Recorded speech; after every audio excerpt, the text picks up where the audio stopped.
killing for their organs. It may sound hard to believe, but experts and lawmakers are pointing to mounting evidence that the Chinese Communist Party is indeed committing a crime against humanity. But why isn't it more widely known? My scalp finds its way cutting his skin. Blood can be seen. It implies that his heart was still pumping blood, and his body was struggling. He was alive. That's Chinese surgeon Enver Tohti recalling to lawmakers his former role in China's lucrative practice of harvesting organs from prisoners of conscience. Thus, we see religious dissidents targeted for harvesting. First and foremost, the Falun Gong. A House panel on Thursday examined evidence pointing to a large-scale state-sanctioned practice of forced organ harvesting in China. Matthew Robertson, who co-authored a recent research report, said his team analyzed hundreds of Chinese medical papers and found 71 cases in which organs were removed from living donors. The papers appear to show that the donors, who were prisoners, were alive at the time of the surgery and were killed by the transplant surgeons in the process of heart extraction. And the unusually short waiting time for organ transplants in China points to the same conclusion. Waiting times were advertised in weeks and days, suggesting that a pool of blood-type donors was available for execution and organ harvesting on demand. Beijing claimed that their organs come from voluntary donors. But a London-based People's Tribunal in 2019 concluded that China continues to forcibly harvest organs on a large scale, with Falun Gong practitioners being the main target. And we tested both the factual evidence and then the legal factual conclusions on the strictest basis, proof beyond reasonable doubt. However, This terrible, terrible abuse. Why the silence? a former Assistant Secretary of State said Beijing is using its economic influence to force many to stay silent, even within the U.S. government. But our intelligence community needs to be all over this, and they're not. And it's politically incorrect to raise these questions. There's way too much money involved. Meanwhile, lawmakers are pushing to pass bipartisan legislation to stop forced organ harvesting in China. And much more needs to be done, and the fight must go on. The bill would sanction those taking part in organ harvesting and require the Department of State to report on those practices. The Chinese regime is tightening the country's border under the zero-COVID policy. Some Chinese citizens even had their passports cut up at border entries. Let's take a look. China's National Immigration Administration announced last Thursday it will strictly follow Chinese Communist Party leader Xi Jinping's zero COVID-19 policy in its border control operations. That applies to both those entering and exiting the country. The agency says it will conduct stricter screenings before allowing those going abroad for study, work, or business from leaving China. Chinese internet users revealed that earlier this month, Chinese border agents interrogated every passenger on a flight before they were allowed to enter China. The border agents asked them in detail why they went abroad, what they did abroad, and why they returned to China.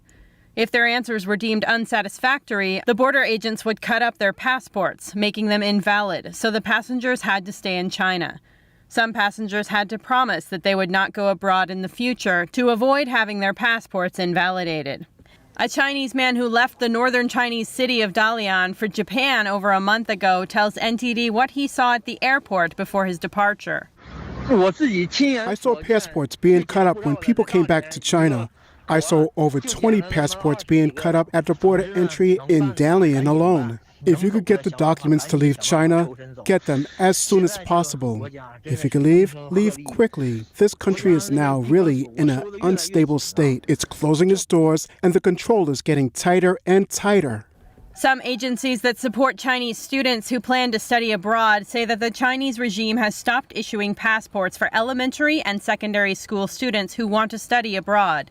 China's immigration agency last week denied that it is suspending passports and invalidating foreign green cards. They say they are still providing services for Chinese citizens making necessary trips abroad. But earlier last week, China's immigration agency said it would restrict non-essential exits of Chinese citizens.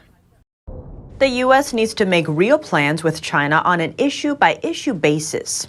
That's according to what a U.S. lobby group said on Tuesday. The American Chamber of Commerce in China, also known as AmCham China, says it opposes any outright decoupling effort between the U.S. and China. The group voiced that stance in its latest white paper, adding that the cost of decoupling would be huge and there would be no clear winner afterward. AmCham China is a non-profit organization. It has 4,000 members from 900 different companies across China. The organization strives to help American companies through advocacy and networking, boosting their chances at success in the country. Besides decoupling, the chamber also touched on other areas, like suggesting policy that would facilitate bilateral trading, something it called mutually beneficial. That's as concerns about China's economy and industry grow, as the country holds onto strict lockdowns and virus restrictions. AmCham China's president predicted that in the coming years, investment into China will most likely decline, and the chamber's chairman said China's business environment has become a lot less predictable. The chamber's latest survey appeared to back up those predictions. According to the poll conducted from late April to early May, over half of AmCham China's member companies have cut revenue projections for this year, and over 60% of them have suffered supply chain disruptions. One is dead and 5 others injured after a California shooting on Sunday. The attack happened inside a Taiwanese church, where a man opened fire in the building. Authorities say the shooter was angered by Chinese-Taiwanese tensions. The victim is being called a hero for charging at the shooter. One official says he sacrificed himself so that others could live. Jessica Beatty has more from NTD's News Today. 52-year-old Dr. John Chang tackled the shooter and attempted to disarm him, allowing others to intervene, according to officials. Dr. Chang is a hero in this incident. Dr. Chang was killed. 5 others were injured. The shooting happened during a lunch held by the Taiwanese Presbyterian Church in a retirement community in Laguna Woods. Dr. Chang was one of the youngest members. Understanding that there was elderly everywhere and they couldn't get out of the premises because the doors had been chained, he took it upon himself to charge across the room and to do everything he could to disable the assailant. The shooting suspect is identified as 68-year-old David Cho of Las Vegas. Officials say he's a U.S. citizen who grew up in Taiwan. The sheriff says the motive for the shooting was Cho's hatred toward Taiwan, which was documented in handwritten notes. Was a politically motivated hate incident, agreements that this individual had between himself and the Taiwanese community. Cho's family apparently was among many forced to move from mainland China to Taiwan to flee the communist takeover. The sheriff said Cho was not well received in Taiwan. Cho's notes also suggest he believes Taiwan should be part of China, and he's part of a Las Vegas group that supports unification.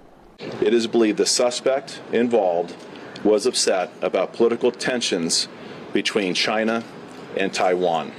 The AP reports that a former neighbor said Cho's life unraveled after his wife left him last year and moved to Taiwan. Taiwan's President Tsai Ing-wen condemned the shooting on social media and sent condolences, saying violence is never the answer. Local Asian Americans in Orange County are shocked by the shooting. There's a lot of Taiwanese Asian people around in Irvine and Laguna Hill. We have never hear anything happen like this. Hate is gonna causing other hate, and have to stop. One young Filipino American says his takeaway is you gotta be a good citizen to other people. It's just very considerably shocking for something to happen to such a community, especially when violence is not really the norm. Keep being vigilant and just keep being compassionate to other people. All the victims were of Asian heritage. The FBI said it's opening a hate crime investigation. Doctor Strange in the Multiverse of Madness is no longer expected to screen in China. But even without a release in the country, Disney CEO says the company is pretty confident even without China. Let's zoom in on what's happening. Doctor Strange 2 is the latest Marvel film banned from a release in China. Behind the cancellation, Disney CEO Bob Chapek stated the reason is very fluid and very complicated, both from a business standpoint and from a political standpoint. Home to the biggest fan base in Asia, China is considered a major market for films. But even though Disney might lose a significant source of revenue, the company seems unfazed and unlikely to make any changes to the Multiverse of Madness film to appease China. During the company's Q2 earnings conference call on Wednesday, Chapek responded to the apparent censorship. He revealed Disney is pretty confident that even without China, it doesn't really preclude our success given the relatively lower take rate that we get on the box office in China than we do across the rest of the world. Since its release on May 6th, Doctor Strange 2 has grossed around $507 million at the worldwide box office, even without a Chinese release. As for why Chinese theaters aren't playing the film, in both the trailer and a major scene of the film, a newsstand belonging to the Epoch Times newspaper is visible.